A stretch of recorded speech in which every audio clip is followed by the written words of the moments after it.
ಎಲ್ಲರಿಗೂ ನಮಸ್ಕಾರ ಸ್ನೇಹಿತರೆ. ಟೆಸ್ಟ್ ಪಂದ್ಯದಲ್ಲಿ ಮೊಹಮ್ಮದ್ ಸಿರಾಜ್ಗೆ ಮತ್ತು ಶ್ರೀಲಂಕಾದ ಬೌಲರ್ ಆಗಿರುವಂತಹ ಅಸಿತ ಫರ್ನಾಂಡ ನಡುವೆ ನಡೆಯಿತು ದೊಡ್ಡ ಜಗಳ. ಹೌದು ಸ್ನೇಹಿತರೆ, ಪಂದ್ಯದಲ್ಲಿ ಆಗಿದ್ದೇನು ಮತ್ತು ಸಿರಾಜ್ ಮತ್ತು ಅಸಿತ ಫರ್ನಾಂಡ ನಡುವೆ ಆಗಿದ್ದ ಜಗಳಕ್ಕೆ ಕಾರಣವೇನಂತ ತಿಳ್ಕೊಂಬರೋಣ ಬನ್ನಿ. ಅದಕ್ಕಿಂತ ಮುಂಚೆ ನೀವೇನಾದ್ರೂ ಚಾನಲ್ಗೆ ಸಬ್ಸ್ಕ್ರೈಬ್ ಮಾಡ್ಕೊಳ್ಳೋದು ಹಾಗೆ ನೋಡ್ತಿದ್ರೆ ಸಬ್ಸ್ಕ್ರೈಬ್ ಮಾಡ್ಕೊಂಡು ಬೆಲ್ ಐಕಾನ್ ಅನ್ನ ಆಲ್ ಇಟ್ಕೊಳ್ಳಿ. ಹಾಗೆ ಮರದೆ ವಿಡಿಯೋಗೆ ಒಂದು ಲೈಕ್ ಕೊಡೋದನ್ನ ಕೂಡ ಮರಿಬೇಡಿ. ಇನ್ನು ನಮ್ಮ ದೇವದತ್ ಪಡಿಕ್ಕಲ್ ಅವರು 167 ರನ್ ಆದ್ರೆ ಬಾರಿಸಿದ್ದಾರೆ ಅಂತ ಹೇಳ್ಬೋದು. ಮತ್ತು ಇದರ ಬಗ್ಗೆ ನಿಮ್ಗೆ ಏನೆಲ್ಲ ಅನ್ಸುತ್ತೆ ಅಂತ ಕಮೆಂಟ್ ಬಾಕ್ಸ್ ನಲ್ಲಿ ಕಮೆಂಟ್ ಮಾಡಿ. ಇನ್ನು ನಮ್ಮ ಭಾರತ ಮತ್ತು ಶ್ರೀಲಂಕಾ ನಡುವಿನ 2 ಪಂದ್ಯಗಳ ಟೆಸ್ಟ್ ಸರಣಿಯ ಮೊದಲನೇ ಪಂದ್ಯ ಗಾಲೆ ಅಂತಾರಾಷ್ಟ್ರೀಯ ಕ್ರೀಡಾಂಗಣದಲ್ಲಿ ಆದ್ರೆ ನಡೀತಾ ಇದೆ. ಇನ್ನು ಈ ಪಂದ್ಯದ ಮೊದಲನೇ 2 ದಿನಗಳ ಆಟ ಅಂತ್ಯವಾಗಿದ್ದು ನಮ್ಮ ಭಾರತ ತಂಡ 9 ವಿಕೆಟ್ ಕಳ್ಕೊಂಡು 460 ರನ್ ಗಳಿಸಿ 3ನೇ ದಿನಕ್ಕೆ ಬ್ಯಾಟಿಂಗ್ ಆದ್ರೆ ಕಾಯ್ದಿರಿಸಿಕೊಂಡಿದೆ. ಹೌದು ವೀಕ್ಷಕರೇ, ಮಳೆ ಹಾಗೂ ತೆವರು ಭರಿತ ಮೈದಾನ ಕಾರಣದಿಂದಾಗಿ 2ನೇ ದಿನದ ಆಟವು ತಡವಾಗಿ ಆರಂಭವಾಯಿತು. ಆದರೂ ಕೂಡ ಆರಂಭಿಕ ಬ್ಯಾಟರ್ ಆದಂತಹ ದೇವದತ್ ಪಡಿಕ್ಕಲ್ ಅವರು ಆಕರ್ಷಕ ಶತಕದ ನೆರವಿನಿಂದ ಭಾರತಕ್ಕೆ ದೊಡ್ಡ ಮೊತ್ತನೇ ಸೇರಿಸಿದರು. ಹೌದು ಸ್ನೇಹಿತರೆ, ಮೊದಲನೇ ದಿನದ ಅಂತ್ಯಕ್ಕೆ 131 ರನ್ ಗಳಿಸಿ ಅಜೇಯರಾಗಿದ್ದಂತ ನಮ್ಮ ಕರ್ನಾಟಕದ ಎಡಗೈ ಬ್ಯಾಟರ್ ದೇವದತ್ ಪಡಿಕ್ಕಲ್ ಅವರು 2ನೇ ದಿನವೂ ಅದ್ಭುತ ಪ್ರದರ್ಶನ ಆದ್ರೆ ಕೊಟ್ಟರು. ಇನ್ನು ಅವರು ಅಸಿತ ಫರ್ನಾಂಡೋ ಅವರ ಬೌಲಿಂಗ್ ನಲ್ಲಿ 4 ಬಾರಿಸುವ ಮೂಲಕ 215 ಬಾಲ್ಗಳಲ್ಲಿ ತಮ್ಮ 150 ರನ್ಗಳ ಮೈಲುಗಲ್ಲನ್ನಾದ್ರೆ ದಾಟಿದರು. ಒಟ್ಟಾರೆಯಾಗಿ 167 ರನ್ ಗಳಿಸಿದ ಪಡಿಕ್ಕಲ್ ಅವರು ಪ್ರಭತ್ ಜಯಸೂರ್ಯ ಅವರ ಸ್ಪಿನ್ ಜಾಲಕ್ಕೆ ಸಿಲುಕಿ ಸ್ಟಂಪ್ ಔಟ್ ಆದ್ರೆ ಆದರು. ಇನ್ನು ಅವರ ಈ ಇನ್ನಿಂಗ್ಸ್ ನಲ್ಲಿ 15 4 ಮತ್ತು 1 ಸಿಕ್ಸರ್ ಆದ್ರೆ ಸೇರಿತ್ತು. ಇನ್ನು ಈ ಭರ್ಜರಿ ಪ್ರದರ್ಶನವು ನಮ್ಮ ಭಾರತ ತಂಡದಲ್ಲಿ ಕಾಯಂ ಸ್ಥಾನ ತಂದುಕೊಡುವ ಮುನ್ಸೂಚನೆ ಕೂಡ ಸಿಕ್ಕಿದೆ. ಹೌದು ಸ್ನೇಹಿತರೆ, ಇನ್ನು ಮೊದಲನೇ ದಿನ 288 ರನ್ ಗಳಿಗೆ 2 ವಿಕೆಟ್ ಕಳೆದುಕೊಂಡು ಭದ್ರವಾಗಿದ್ದ ನಮ್ಮ ಭಾರತ ತಂಡ 2ನೇ ದಿನ ಶ್ರೀಲಂಕಾ ಸ್ಪಿನ್ನರ್ ಗಳ ಭಾರಿ ಶಾಕ್ ಆದ್ರೆ ನೀಡಿದರು. ಮಳೆಯ ವಿರಾಮದ ನಂತರ ಲೈನ್ ಅಂಡ್ ಲೆಂತ್ ಕಂಡುಕೊಂಡ ಆತಿಥೇಯ ಬೌಲರ್ಗಳು 172 ರನ್ ನೀಡುವಷ್ಟರಲ್ಲಿ ಭಾರತದ 7 ಪ್ರಮುಖ ವಿಕೆಟ್ ಗಳನ್ನಾದ್ರೆ ತೆಗೆದರು. ಮೊದಲನೇ ದಿನ 27 ರನ್ ಗಳಿಸಿದ್ದ ಪಂತ್ ಬಿರುಸಿನ ಆಟಕ್ಕೆ ಕೈ ಹಾಕಿ 39 ರನ್ ಗಳಿಗೆ ಔಟ್ ಆದರು. ಇನ್ನು ಮೊದಲನೇ ದಿನದಂದು ಕ್ರಾಂಪ್ಸ್ ಕಾರಣದಿಂದಾಗಿ 77 ರನ್ ಗಳಿಸಿ ನಿವೃತ್ತರಾಗಿದ್ದಂತ KL ರಾಹುಲ್ ಅವರು 2ನೇ ದಿನ ಮತ್ತೆ ಕ್ರೀಸ್ಗೆ ಬಂದದ್ದಾದರು ಆ ಮೊತ್ತಕ್ಕೆ ಕೇವಲ 4 ರನ್ ಸೇರಿಸಿ ಔಟ್ ಆದರು. ಅನುಭವಿ ಆಲ್ರೌಂಡರ್ ರವೀಂದ್ರ ಜಡೇಜಾ ಕೂಡ ಹೆಚ್ಚು ಹೊತ್ತು ಕ್ರೀಸ್ ನಲ್ಲಿ ನಿಲ್ಲಲು ಆಗ್ಲೇ ಇಲ್ಲ ಮತ್ತು 6 ರನ್ ಗಳಿಸಿ ಔಟ್ ಆಗ್ತಾರೆ. LBW ಆಗ್ತಾರೆ ಜಡೇಜಾ. ಹೌದು ಸ್ನೇಹಿತರೆ, ಇನ್ನು ನಮ್ಮ ಭಾರತ ತಂಡ 377 ರನ್ ಗಳಿಗೆ 6 ವಿಕೆಟ್ ಕಳೆದುಕೊಂಡು ಸಂಕಷ್ಟದಲ್ಲಿದ್ದಾಗ ವಿಕೆಟ್ ಕೀಪರ್ ಬ್ಯಾಟರ್ ಆದಂತಹ ಧ್ರುವ್ ಜುರೇಲ್ ಜವಾಬ್ದಾರಿಯುತ ಬ್ಯಾಟಿಂಗ್ ಆದ್ರೆ ಆಡ್ತಾರೆ. 29 ರನ್ ಗಳಿಸಿದ್ದಾಗ ಕ್ಯಾಚ್ ಕೈಬಿಟ್ಟ ಶ್ರೀಲಂಕಾದ ನಾಯಕ ಧನಂಜಯ ಡಿ ಸಿಲ್ವಾ ಅವರ ತಪ್ಪಿನ ಲಾಭ ಪಡೆದ ಜುರೇಲ್ ಅವರು ಸತತ ವೈಫಲ್ಯಗಳ ನಂತರ ಕೊನೆಗೂ ಅರ್ಧ ಶತಕ ಆದ್ರೆ ಗಳಿಸಿದರು.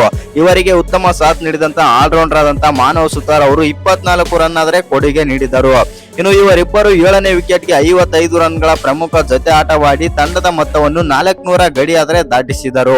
ಇನ್ನು ಜುರೇಲ್ ಔಟ್ ಆದ ಬಳಿಕ ಬಂದಂತಹ ಸಿರಾಜ್ ಅವರು ಕೂಡ 11 ರನ್ ಆಡಿ ಔಟ್ ಆಗ್ತಾರೆ. ಆ ನಂತರ ಮಾನವ್ ಸುತಾರ್ 24 ರನ್ ಗಳಿಸಿ ಔಟ್ ಆದರು. ಪ್ರಸ್ತುತ ನಮ್ಮ ಭಾರತ ತಂಡ 9 ವಿಕೆಟ್ ಕಳ್ಕೊಂಡು 460 ರನ್ ಗಳಿಸಿದೆ. ಪ್ರಾಸಿದ್ ಕೃಷ್ಣ ಅಜಯ್ 1 ಹಾಗೂ ಕುಲ್ದೀಪ್ ಯಾದವ್ ಅಜಯ್ 12 ರನ್ ಗಳಿಸಿ 3ನೇ ದಿನಕ್ಕೆ ಕಾಯ್ದಿರಿಸಿದ್ದಾರೆ ಬ್ಯಾಟಿಂಗ್. ಹೌದು ಸ್ನೇಹಿತರೆ, ಹಾಗಾದ್ರೆ ಈ ಪಂದ್ಯದಲ್ಲಿ ಜಗಳ ಆಗಿದ್ದೇಗೆ ಮತ್ತು ಯಾರ್ಯಾರ ನಡುವೆ ಮತ್ತು ಅದು ಹೇಗೆ ಶುರುವಾಯಿತು ಅಂತ ನೋಡೋದಾಯ್ತು ಅಂತಂದ್ರೆ, ಮೊಹಮ್ಮದ್ ಸಿರಾಜ್ ಅವರು ಬಂದ್ಬಿಟ್ಟು ಶ್ರೀಲಂಕನ್ ಬೌಲರ್ ಜೊತೆ ಆದ್ರೆ ಜಗಳ ಆಡಿದ್ದಾರೆ. ಹೌದು ಸ್ನೇಹಿತರೆ, ಯಾರದ್ದು ತಪ್ಪು ಅಂತಂದ್ರೆ ಇಲ್ಲಿ ಮೊಹಮ್ಮದ್ ಸಿರಾಜ್ ಅಲ್ಲ, ಬೌಲರ್ದೇ ತಪ್ಪು. ಶ್ರೀಲಂಕನ್ ಬೌಲರ್ದೇ ಇಲ್ಲಿ ತಪ್ಪು ಅಂತಾನೆ ಹೇಳ್ಬೋದು. ಹೌದು ವೀಕ್ಷಕರೇ, ಅಷ್ಟಕ್ಕೂ ಆಗಿದ್ದೇನಂತಂದ್ರೆ ಮೊಹಮ್ಮದ್ ಸಿರಾಜ್ ಅವರು ಅಸಿತ ಫರ್ನಾಂಡ ಅವರಿಗೆ ಅವರ ಓವರ್ ನಲ್ಲಿ 6 ಆದ್ರೆ ಹೊಡೆದಿರ್ತಾರೆ. ಆದ್ರೆ ನೆಕ್ಸ್ಟ್ ಓವರ್ ಬೌಲಿಂಗ್ ಮಾಡೋಕೆ ಅವರೇ ಬರ್ತಾರೆ ಅಂತಾನೆ ಹೇಳ್ಬೋದು. ಅದ್ರ ನೆಕ್ಸ್ಟ್ ಓವರ್ ಅಸಿತ ಫರ್ನಾಂಡ ಬೌಲಿಂಗ್ ಮಾಡಕ್ಕೆ ಆದ್ರೆ ಬರ್ತಾರೆ. ಇನ್ನು ಮೊಹಮ್ಮದ್ ಸಿರಾಜ್ ಅವರು ಮತ್ತೊಮ್ಮೆ ಬಿಗ್ ಹಿಟ್ ಗೆ ಆದ್ರೆ ಟ್ರೈ ಮಾಡ್ತಾರೆ ಅಂತಾನೆ ಹೇಳ್ಬೋದು ಮತ್ತು ಆವಾಗ ಧನಂಜಯ ಡಿ ಸಿಲ್ವಾ ಅವರಿಗೆ ಕ್ಯಾಚ್ ನೀಡಿ ಔಟ್ ಆಗ್ತಾರೆ. ಅದೇ ವೇಳೆ ಅಸಿತ ಫರ್ನಾಂಡ ಅವರು ಸಿರಾಜ್ ಅವರಿಗೆ ನಿನ್ನ ಬ್ಯಾಟಿಂಗ್ ನಲ್ಲಿ ಏನು ಸಾಮರ್ಥ್ಯ ಇಲ್ಲ ಮತ್ತು ನೀನು ಬ್ಯಾಟಿಂಗ್ ನಲ್ಲಿ ಬ್ಯಾಟಿಂಗ್ ಮಾಡಬಲ್ಲಿಯ ನೀನೊಂದು ಸಿರಾಜ್ ಅವರಿಗೆ ಟಾಂಗ್ ಕೊಟ್ಟ ರೀತಿ ಆದ್ರೆ ಮಾತಾಡ್ತಾರೆ. ಇನ್ನೊಂದೇನಂತಂದ್ರೆ ಅವರನ್ನು ಕೆಣಕಿ ಮಾತಾಡಿದಂತ ಆಗುತ್ತೆ ಅಂತಾನೆ ಹೇಳ್ಬೋದು ಶ್ರೀಲಂಕನ್ ಬೌಲರ್ ಅಸಿತ ಫರ್ನಾಂಡ. ಆವಾಗ ಮೊಹಮ್ಮದ್ ಸಿರಾಜ್ ಅವರು ಕೂಡ ಸ್ವಲ್ಪ ಗರಂ ಆಗಿ ಅವರ ಮೇಲೆ ಆದ್ರೆ ಸ್ವಲ್ಪ ಹೋಗ್ತಾರೆ ಅಂತಾನೆ ಹೇಳ್ಬೋದು ಮತ್ತು ಅವರು ಕೂಡ ಜಗಳ ಆಡೋ ರೀತಿ ಆದ್ರೆ ಹೋಗ್ತಾರೆ. ಇನ್ನು ಮೊಹಮ್ಮದ್ ಸಿರಾಜ್ ಅವರು ಕೂಡ ಅವರಿಗೆ ಏನೋ ಬೈದಾದ್ರೆ ಬರ್ತಾರೆ.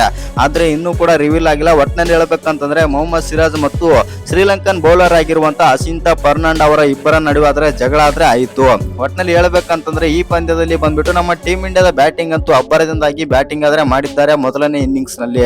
ಇನ್ನು ಕೇವಲ 3ನೇ ಪಂದ್ಯದಲ್ಲಿ ಲೆಜೆಂಡರಿ ಕ್ರಿಕೆಟಿಗರ ಸಾಲಿಗೆ ಸೇರಿದ ದೇವದತ್ ಪಡಿಕ್ಕಲ್ ಕನ್ನಡಿಗನಿಗೆ 33 ವರ್ಷಗಳ ಹಳೆಯ ದಾಖಲೆ ಮುರಿಯುವ ಸಾಧ್ಯತೆ ಆದ್ರೆ ಮತ್ತು ಸುವರ್ಣ ಅವಕಾಶ ಆದ್ರೆ ಇದೆ.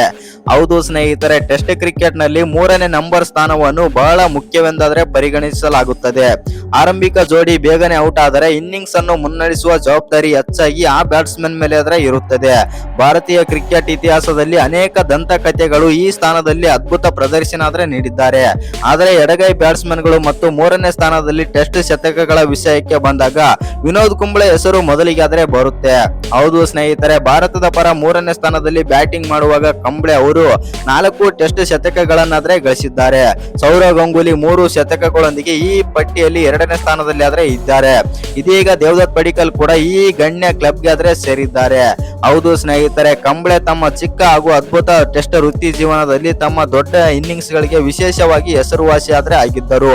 ಅವರ ಬ್ಯಾಟಿಂಗ್ ಆಕ್ರಮಣಶೀಲತೆಯೊಂದಿಗೆ ಅವರು ಶಾಟ್ ಮಾಡುವ ಸಾಮರ್ಥ್ಯವನ್ನು ಸಂಯೋಜಿಸ್ತಾ ಇತ್ತು. 3ನೇ ಸ್ಥಾನವನ್ನು ಅವರು ಭಾರತೀಯ ಇನ್ನಿಂಗ್ಸ್ಗೆ ಆಪತ್ ಬಾಂಧವನಾಗಿ ಕಾಪಾಡಿದ್ದಾರೆ. ಕೇವಲ 2ನೇ ಪಂದ್ಯದಲ್ಲಿ ಶತಕ ಸಿಡಿಸಿ ಗಮನ ಕೂಡ ಸೆಳೆದಿದ್ದರು. ಈ ಪಟ್ಟಿಗೆ ಇತ್ತೀಚೆಗೆ ಸೇರ್ಪಡೆ ಆದಂತಹ ದೇವದತ್ ಪಡಿಕ್ಕಲ್ ಅವರು ಶ್ರೀಲಂಕಾ ವಿರುದ್ಧದ ಗಾಲೆ ಟೆಸ್ಟ್ ಪಂದ್ಯದಲ್ಲಿ ಪಡಿಕ್ಕಲ್ ಅದ್ಭುತ ಬ್ಯಾಟಿಂಗ್ ಪ್ರದರ್ಶಿಸಿ ತಮ್ಮ ಮೊದಲನೇ ಟೆಸ್ಟ್ ಶತಕ ಗಳಿಸಿದರು.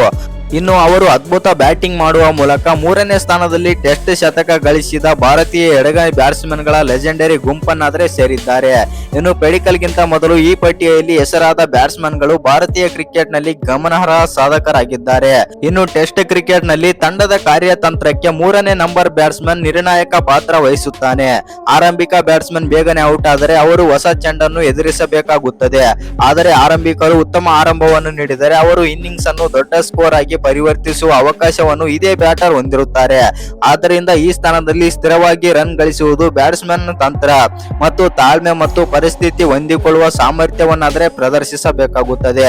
ಹೌದು ಸ್ನೇಹಿತರೆ, ವಿನೋದ್ ಕುಂಬ್ಳೆ ಅವರು 4 ಶತಕಗಳ ದಾಖಲೆಯ ಪ್ರಸ್ತುತ ಈ ಪಟ್ಟಿಯಲ್ಲಿ ಅಗ್ರಸ್ಥಾನದಲ್ಲಿ ಇದ್ದಾರೆ. ನಂತರ ಗಂಗೂಲಿ 3 ಶತಕಗಳೊಂದಿಗೆ ಅವರ ಹಿಂದೆನೇ ಇದ್ದಾರೆ. ಇನ್ನು ಇದೀಗ ತಮಗೆ ಸಿಕ್ಕಿರುವ ಈ ಆರಂಭವನ್ನು ಪ್ರಮುಖ ಸಾಧನೆಯನ್ನಾಗಿ ಪರಿವರ್ತಿಸುವುದು ಪಡಿಕ್ಕಲ್ ಮುಂದಿನ ಸವಾಲಾಗಿದೆ.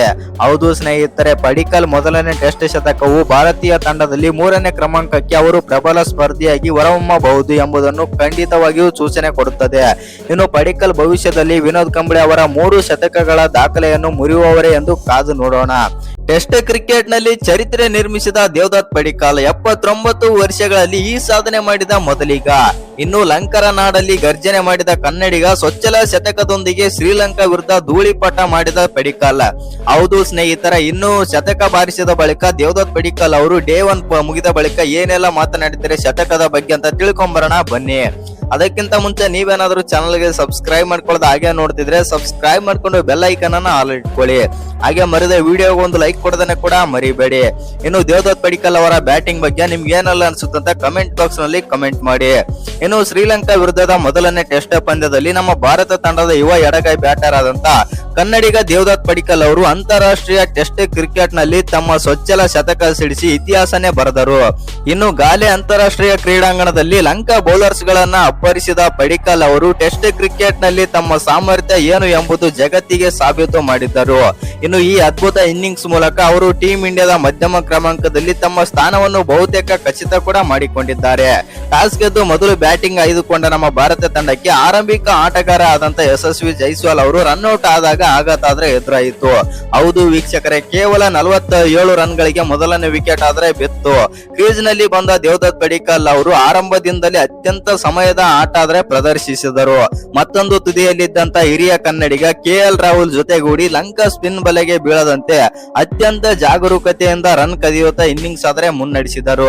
ಇನ್ನು ಕೆಎಲ್ ರಾಹುಲ್ ಜೊತೆಗೂಡಿ ದ್ವಿತೀಯ ವಿಕೆಟ್ ಗೆ 150 ರನ್ಗಳ ಭದ್ರ ಬುನಾದಿ ಹಾಕಿದರು. ಆದರೆ ರಾಹುಲ್ ಅವರು ಸ್ನಾಯು ಸೆಳೆತಕ್ಕೆ ಒಳಗಾಗಿ ಮೈದಾನದಿಂದ ಹೊರಗೆ ನಡೆದರಂತ ಹೇಳ್ಬಹುದು. ಮತ್ತು ಕಂಗೆಡದ ಪಡಿಕ್ಕಲ್ ಅವರು ಇನ್ನಿಂಗ್ಸ್ ಸಂಪೂರ್ಣ ನಿಯಂತ್ರಣವನ್ನು ತಮ್ಮ ಕೈಗೆ ತೆಗೆದುಕೊಂಡರು. ಚಾ ವಿರಾಮದ ನಂತರ ನಾಯಕ ಶುಭ್ಮನ್ ಗಿಲ್ ಜೊತೆ ಬ್ಯಾಟಿಂಗ್ ಮುಂದುವರಿಸಿದ ಕನ್ನಡಿಗ ಸಿಂಗಲ್ಸ್ ಮತ್ತು ಡಬಲ್ಸ್ ಮೂಲಕ ಲಂಕಾ ಫೀಲ್ಡರ್ ಗಳನ್ನು ತಲೆನೋವಾದರೆ ಮಾಡಿದ್ದರು. ಇನ್ನು ಅಂತಿಮವಾಗಿ ಲಂಕಾ ವೇಗಿಯಾದಂತ ಲಹಿರು ಕುಮಾರ ಬೌಲಿಂಗ್ ನಲ್ಲಿ ಆಕರ್ಷಕ ಕವರ್ ಡ್ರೈವ್ ಬಾರಿಸುವ ಮೂಲಕ ತಮ್ಮ ಮೊದಲನೇ ಶತಕ ಬಾರಿಸಿದರಂತ ಹೇಳಬಹುದು ಟೆಸ್ಟ್ ಕ್ರಿಕೆಟ್ ನಲ್ಲಿ. ಇನ್ನು ಶತಕ ಮೈಲುಗಲ್ಲು ತಲುಪುತ್ತಿದ್ದಂತೆ ಬ್ಯಾಟ್ ಎತ್ತಿ ಹೆಲ್ಮೆಟ್ ತೆಗೆದು ಗಾಲಿ ಮೈದಾನದಲ್ಲಿ ಗರ್ಜನೆ ಕೂಡ ಮಾಡಿದ ಕನ್ನಡಿಗ. ಇನ್ನು ಕನ್ನಡಿಗನ ಆಟಕ್ಕೆ ಇಡೀ ಭಾರತೀಯ ಡ್ರೆಸ್ಸಿಂಗ್ ರೂಮೇ ಎದ್ದು ನಿಂತು ಒಂದು ಕ್ಷಣ ಚಪ್ಪಾಳೆ ತಟ್ಟಿತು. ಇನ್ನು ಶ್ರೀಲಂಕಾದ ಅಪಾಯಕಾರಿ ಸ್ಪಿನ್ನರ್ ಗಳಾದಂತ ಜಯಸೂರ್ಯ ಮತ್ತು ರಮೇಶ್ ಮೆಂಡಿಸ್ ವಿರುದ್ಧ ಅದ್ಭುತ ಫುಟ್ ವರ್ಕ್ ಬಳಸಿ ರನ್ ಗಳಿಸಿದರು. ತಮ್ಮ 134ನೇ ಬೋಲ್ ಅಲ್ಲಿ ಅಂತಾರಾಷ್ಟ್ರೀಯ ಕ್ರಿಕೆಟ್ ಹಾಗೂ ಟೆಸ್ಟ್ ಕ್ರಿಕೆಟ್ ಇತಿಹಾಸದಲ್ಲೇ ತಾವು ಮೊದಲನೇ ಶತಕ ಬಾರಿಸಿದ್ದರು. ಅವರ ಈ ಆಕರ್ಷಕ ಇನ್ನಿಂಗ್ಸ್ ನಲ್ಲಿ ಪಡಿಕಲ್ ಅವರು 11 4 ಮತ್ತು 2 ಸೂಪರ್ 6 ಕೂಡ ಸೇರಿದವು. ಹೌದು ಸ್ನೇಹಿತರೆ, ಇತ್ತೀಚಿನ ದಿನಗಳಲ್ಲಿ ಭಾರತ ಟೆಸ್ಟ್ ಕ್ರಿಕೆಟ್ ಮಧ್ಯಮ ಕ್ರಮಾಂಕದಲ್ಲಿ ತೀವ್ರ ಪೈಪೋಟಿ ಕೂಡ ಏರ್ಪಟ್ಟಿದೆ. ಶ್ರೇಯಸ್ ಅಯ್ಯರ್, ಸರ್ಫರಾಜ್ ಖಾನ್ ಅಂತಹ ಪ್ರತಿಭಾವಂತ ಆಟಗಾರರು ರೇಸ್ ನಲ್ಲಿ ಇದ್ದಾರೆ. ಮ್ಯಾನೇಜ್ಮೆಂಟ್ ಪಡಿಕಲ್ ಮೇಲೆ ಇಟ್ಟ ನಂಬಿಕೆ ಉಳಿಸಿಕೊಂಡಿದ್ದಾರೆ ಅಂತ ಹೇಳ್ಬಹುದು ಇಂದು. ಹೌದು ಸ್ನೇಹಿತರೆ, ಶ್ರೀಲಂಕಾ ನೆಲದಲ್ಲಿ ಕಠಿಣ ಪರಿಸ್ಥಿತಿಯಲ್ಲಿ 3ನೇ ಕ್ರಮಾಂಕದಲ್ಲಿ ಬಂದ ಪಡಿಕಲ್ ಅವರು ಸಿಡಿಸಿದ ಈ ಶತಕವು ಅವರ ಟೆಸ್ಟ್ ವೃತ್ತಿ ಜೀವನಕ್ಕೆ ದಿಕ್ಸೂಚಿ ಆಗಿದೆ. ಇನ್ನು ಈ ಜವಾಬ್ದಾರಿಯುತ ಪ್ರದರ್ಶನದ ನಂತರ ಮುಂದಿನ ಸರಣಿಗಳಿಗೆ ಭಾರತ ತಂಡದಲ್ಲಿ ಅವರ ಸ್ಥಾನ ಕಾಯಂ ಕೂಡ ಆದಂತಾಗಿದೆ. ಇನ್ನು ಈ ಶತಕವನ್ನು ಸ್ಮರಣೀಯ ದ್ವಿಶತಕವನ್ನಾಗಿ ಪರಿವರ್ತಿಸಲಿ ಎಂದು ಅಭಿಮಾನಿಗಳು ಕೂಡ ಇದೀಗ ಪ್ರಾರ್ಥನೆ ಮಾಡ್ತಾ ಇದ್ದಾರೆ. ಇನ್ನು ಟೆಸ್ಟ್ ಕ್ರಿಕೆಟ್ ನಲ್ಲಿ ಚರಿತ್ರೆ ನಿರ್ಮಿಸಿದ ಕನ್ನಡಿಗ ದೇವದತ್ ಪಡಿಕ್ಕಲ್. ಹೌದು ಸ್ನೇಹಿತರೆ, 79 ವರ್ಷಗಳಲ್ಲಿ ಈ ಸಾಧನೆ ಮಾಡಿದ ಏಕೈಕ ಕ್ರಿಕೆಟರ್. ಶ್ರೀಲಂಕಾ ವಿರುದ್ಧದ ವಿಶ್ವ ಟೆಸ್ಟ್ ಚಾಂಪಿಯನ್ಶಿಪ್ ಭಾಗವಾಗಿ ನಡೆಯುತ್ತಿರುವ 2 ಪಂದ್ಯಗಳ ಟೆಸ್ಟ್ ಸರಣಿಯ ಮೊದಲನೇ ಪಂದ್ಯದಲ್ಲಿ ನಮ್ಮ ಟೀಂ ಇಂಡಿಯಾದ ಯುವ ಬ್ಯಾಟ್ಸ್ಮನ್ ದೇವದತ್ ಪಡಿಕ್ಕಲ್ ಇತಿಹಾಸ ಬರೆದಿದ್ದಾರೆ. ಹೌದು ಸ್ನೇಹಿತರೆ, ಭಾರತದ ಪರ ಸ್ವಾತಂತ್ರ್ಯ ದಿನದಂದು ಶತಕ ಗಳಿಸಿದ ಮೊದಲನೇ ಬ್ಯಾಟ್ಸ್ಮನ್ ಎಂಬ ಹೆಗ್ಗಳಿಕೆಗೆ ನಮ್ಮ ಕನ್ನಡಿಗ ಪಾತ್ರರಾಗಿದ್ದಾರೆ. 79 ವರ್ಷಗಳ ಟೆಸ್ಟ್ ಕ್ರಿಕೆಟ್ ಇತಿಹಾಸದಲ್ಲಿ ಸ್ವಾತಂತ್ರ್ಯ ದಿನದಂದು ಯಾವುದೇ ಭಾರತೀಯ ಬ್ಯಾಟ್ಸ್ಮನ್ ಶತಕ ಗಳಿಸೇ ಇರಲಿಲ್ಲ. ಇದಲ್ಲದೆ 3ನೇ ಸ್ಥಾನದಲ್ಲಿ ಬ್ಯಾಟಿಂಗ್ ಮಾಡುತ್ತಾ ಶತಕ ಗಳಿಸಿದ 21ನೇ ಶತಮಾನದ 2ನೇ ಭಾರತೀಯ ಎಡಗೈ ಬ್ಯಾಟ್ಸ್ಮನ್ ಎಂಬ ದಾಖಲೆಯನ್ನು ಪಡಿಕಲ್ ನಿರ್ಮಿಸಿದರು. ಇನ್ನು ಗಾಲೆಯಲ್ಲಿ ಶನಿವಾರದಿಂದ ಆರಂಭವಾಗಿರುವ ಶ್ರೀಲಂಕಾ ವಿರುದ್ಧದ 2 ಟೆಸ್ಟ್ ಸರಣಿಯ ಮೊದಲನೇ ಪಂದ್ಯದ ಶತಕ ಗಳಿಸುವ ಮೂಲಕ ಪಡಿಕಲ್ ದಾಖಲೆ ಪುಸ್ತಕಗಳಲ್ಲಿ ತಮ್ಮ ಹೆಸರನ್ನು ಅಚ್ಚುಕಟ್ಟಾಗಿ ಬರೆದಿದ್ದಾರೆ. ಹೌದು ಸ್ನೇಹಿತರೆ, ಜೈಸ್ವಾಲ್ ಔಟ್ ಆದ ಬಳಿಕ 3ನೇ ಕ್ರಮಾಂಕದಲ್ಲಿ ಕ್ರೀಸ್ಗೆ ಬಂದ ಪಡಿಕಲ್ ತಮ್ಮ ಅತ್ಯುತ್ತಮ ಫಾರ್ಮ್ ಅನ್ನು ಮುಂದುವರಿಸಿ 3 ಅಂಕಿ ದಾಟಿದರು. ಇನ್ನು ಅಭ್ಯಾಸ ಪಂದ್ಯದಲ್ಲಿ ಶತಕ ಗಳಿಸುವ ಮೂಲಕ ಶ್ರೀಲಂಕಾ ಪ್ರವಾಸವನ್ನು ಭರ್ಜರಿಯಾಗಿ ಆರಂಭಿಸಿದರ ಪಡಿಕಲ್. ಇನ್ನು ಮೊದಲನೇ ಟೆಸ್ಟ್ ನಲ್ಲಿಯೂ ಕೂಡ ಶತಕ ಸಿಡಿಸಿದ್ದಾರೆ. ಶ್ರೀಲಂಕಾದ ಪಾದಾರ್ಪಣೆ ಆಟಗಾರ ಕೇಸರ ನುವಂತ ಅವರ ಬೌಲಿಂಗ್ ನಲ್ಲಿ ಸಿಂಗಲ್ ಗಳಿಸುವ ಮೂಲಕ ಅವರ 134 ಎಸೆತಗಳಲ್ಲಿ ಶತಕ ಪೂರೈಸಿದರು. ಗಮನಾರ್ಹವಾಗಿ ಇದು ಪಡಿಕಲ್ ಅವರ ಮೊದಲನೇ ಟೆಸ್ಟ್ ಶತಕವಾಗಿದೆ. ಟೆಸ್ಟ್ ಮಾತ್ರವಲ್ಲ, ಅವರ ಮೊದಲನೇ ಅಂತಾರಾಷ್ಟ್ರೀಯ ಶತಕ ಎಂಬುದು ಗಮನಾರ್ಹ. ಹೌದು ಸ್ನೇಹಿತರೆ, ಇನ್ನು 3ನೇ ಕ್ರಮಾಂಕದಲ್ಲಿ ಗಂಗೂಲಿ ನಂತರ ಶತಕ. ಹೌದು ವೀಕ್ಷಕರೇ, 24 ವರ್ಷಗಳ ಬಳಿಕ 3ನೇ ಸ್ಥಾನದಲ್ಲಿ ಬ್ಯಾಟಿಂಗ್ ಮಾಡುವಾಗ ಟೆಸ್ಟ್ ಇತಿಹಾಸದಲ್ಲೇ ಮತ್ತು ಟೆಸ್ಟ್ ಶತಕ ಗಳಿಸಿದ 2ನೇ ಭಾರತೀಯ ಎಡಗೈ ಬ್ಯಾಟ್ಸ್ಮನ್ ಎಂಬ ದಾಖಲೆ ಪಡಿಕಲ್ ನಿರ್ಮಾಣ ಮಾಡಿದರು. 2002ರಲ್ಲಿ ದೆಹಲಿಯಲ್ಲಿ ನಡೆದಂತಹ ಜಿಂಬಾಬ್ವೆ ವಿರುದ್ಧ ಪಂದ್ಯದಲ್ಲಿ 136 ರನ್ ಗಳಿಸುವ ಮೂಲಕ ಮಾಜಿ ನಾಯಕ ಸೌರವ್ ಗಂಗೂಲಿ ಕೊನೆಯ ಬಾರಿ ಈ ಸಾಧನೆ ಮಾಡಿದ್ದರು. ಒಟ್ಟಾರೆಯಾಗಿ 3ನೇ ಸ್ಥಾನದಲ್ಲಿ ಬ್ಯಾಟಿಂಗ್ ಮಾಡುವಾಗ ಶತಕ ಗಳಿಸಿದ ಭಾರತೀಯ ಎಡಗೈ ಬ್ಯಾಟ್ಸ್ಮನ್ ಗಳಲ್ಲಿ ದೇವದತ್ ಪಡಿಕಲ್ 8ನೇ ಸ್ಥಾನದಲ್ಲಿ ಇದ್ದಾರೆ. ಇನ್ನು ನಮ್ಮ ಭಾರತ ತಂಡ ಅದ್ಭುತವಾಗಿ ಬ್ಯಾಟಿಂಗ್ ಕೂಡ ಮಾಡ್ತಾ ಇದೆ ಅಂತ ಹೇಳ್ಬೋದು.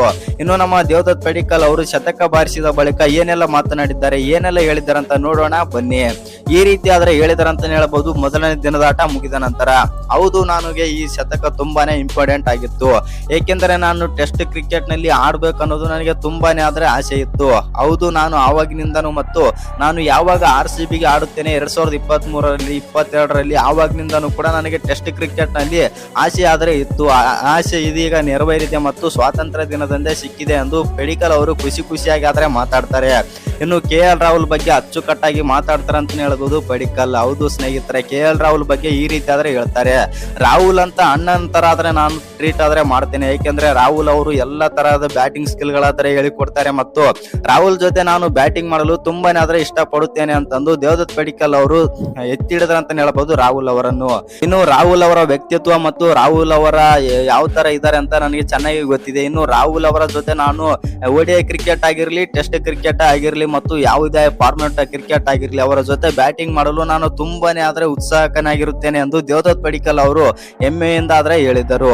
ಇನ್ನಷ್ಟು ಮಾತನಾಡಿದಂತ ದೇವದತ್ ಪಡಿಕಲ್ ಅವರು ಈ ರೀತಿ ಮಾತಾಡ್ತಾರೆ, ಟೆಸ್ಟ್ ಕ್ರಿಕೆಟ್ ಅಂದ್ರೆ ನನಗೆ ಅಚ್ಚುಕಟ್ಟಾಗಿ ಮತ್ತು ತುಂಬಾನೇ ಇಷ್ಟ. ಅದರಲ್ಲೂ ಬಂದ್ಬಿಟ್ಟು ನಾನು ಟೆಸ್ಟ್ ಕ್ರಿಕೆಟ್ ನಲ್ಲಿ ನೋಡಿ ಆಡಲು ತುಂಬಾನೇ ಇಷ್ಟಪಡುತ್ತೇನೆ.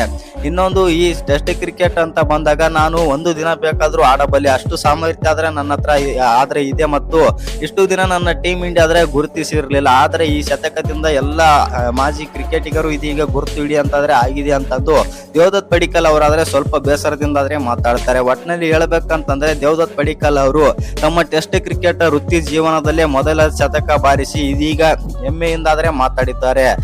ಭಾರತ ಹಾಗೂ ಶ್ರೀಲಂಕಾ ನಡುವಿನ ಗಾಲೆ ಟೆಸ್ಟ್ ಪಂದ್ಯದ ಮೊದಲನೇ ದಿನ ಕನ್ನಡಿಗರ ದರ್ಬಾರಾದ್ರೆ ನಡೆದಿದೆ. ಹೌದು ಸ್ನೇಹಿತರೆ, ಟಾಸ್ ಗೆದ್ದು ಮೊದಲು ಬ್ಯಾಟಿಂಗ್ ಆಯ್ದುಕೊಂಡ ನಮ್ಮ ಟೀಂ ಇಂಡಿಯಾ ಆರಂಭಿಕ ಆಘಾತ ಅನುಭವಿಸುತ್ತಾದರೂ ಆ ಬಳಿಕ ನಡೆದಿದ್ದು ಅಕ್ಷರಾಂಶ ಕನ್ನಡಿಗರಿದ್ದೇ ಹೌದು ಸ್ನೇಹಿತರೆ, ಮೊದಲನೇ ದಿನದಾಟದಲ್ಲಿ ದೇವದತ್ ಪಡಿಕ್ಕಲ್ ಚೊಚ್ಚಲ ಟೆಸ್ಟ್ ಶತಕ ಸಿಡಿಸಿದರೆ ಮತ್ತೋರ್ವ ಕನ್ನಡಿಗ ಆದಂತ ಮತ್ತು ಉಪನಾಯಕ ಆದಂತ KL ರಾಹುಲ್ ಅವರು ಕೂಡ ಅಜಯ ಅರ್ಧ ಶತಕ ಆದ್ರೆ ಸಿಡಿಸಿದ್ದಾರೆ.